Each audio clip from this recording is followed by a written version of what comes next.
మీ business ఏదైనా మీ ఊర్లో promotion చేయాలంటే అది సుమన్ టీవీతోనే సాధ్యం. ఇప్పుడే సంప్రదించండి. చదువులు కానీ వైద్యానికి కానీ ఇతర మన గ్రామంలోనే పరిపాలన ఉండాలని చెప్పి దాదాపు ఈ సచివాలయాలు కట్టడమే కాకుండా 1,35,000 మందికి మెడికల్ కాలేజీలు ఇచ్చారు.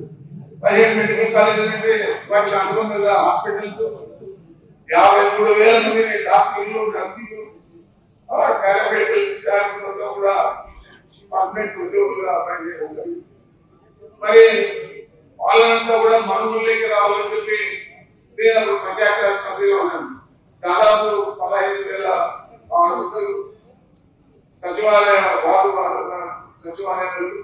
గ్రామ సచివాలయాలు, అపార్ట్మెంట్ బిల్డింగ్లు కట్టాను. ప్రతి 2,000 జనాభా. ఇక్కడైతే ఇంకా తక్కువ జనాభా కూడా సీట్లు కూడా ఇచ్చారు. ఆ కంపెనీలో సభ్యులు ఎవరు? మన పార్టీకి సంబంధించిన వారు. అప్పుడు వచ్చేది 1,000 పెన్షన్, 1,000 ఇల్లు వచ్చాయి. అవి కూడా ఇచ్చేది ఎవరికి? తెలుగుదేశం పార్టీ కార్యకర్తలకు, నాయకులకు, వాళ్ళకే ఇచ్చేవారు.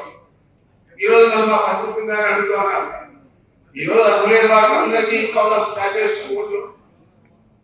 అర్హులైన వారికి ఇచ్చేదే కాకుండా కులము, మతము లేదా మన గ్రామాలు లేదా ప్రాంతము లేదా తెలుగుదేశం పార్టీకి వస్తే ఓటేసేదా ఏది కూడా చూడకుండా కేవలం పేదరికాన్ని కులబద్దగా తీసుకొని పేదలందరికీ కూడా జగన్మోహన్ రెడ్డి గారి సంక్షేమ పథకాలన్నీ కూడా అందించారు.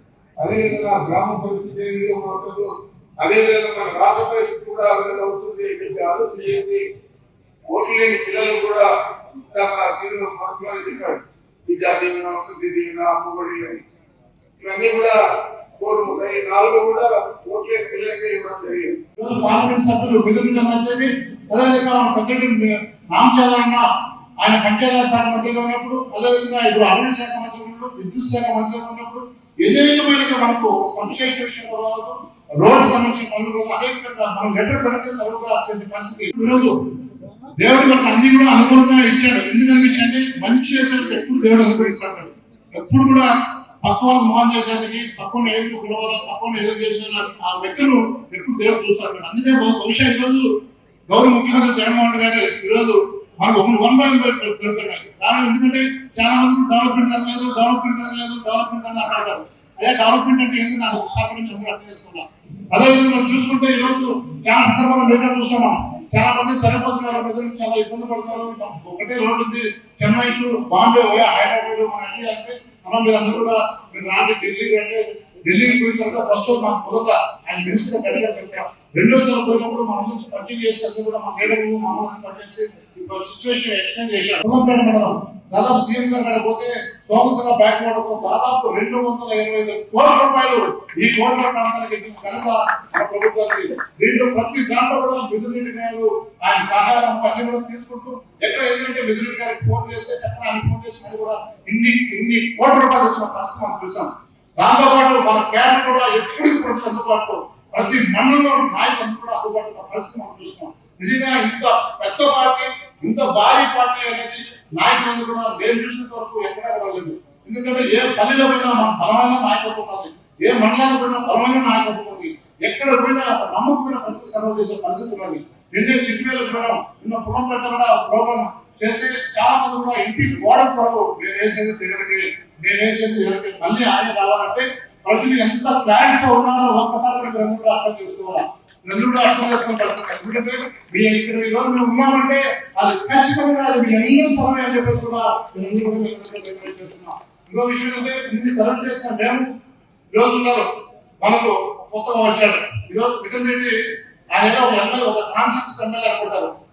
జనరల్గా ఆయన పార్లమెంట్ పడితే తక్కువ అంటూ ఈ రాష్ట్రంలో ఆయన చాలా మంది మనమే అంటారు, చాలా మంది అంటారు ఆయన ఒక CM level, second CM level అంటారు. ఎందుకంటే అంత బిజీ ఉన్నప్పుడు కూడా ఎక్కడ పిలిచినా ఇమ్మీడియట్ గా కోర్టు వాళ్ళిపోతాడు. జస్ట్ 4 సెకండరీగా వచ్చి పరిస్థితి చేస్తాడు.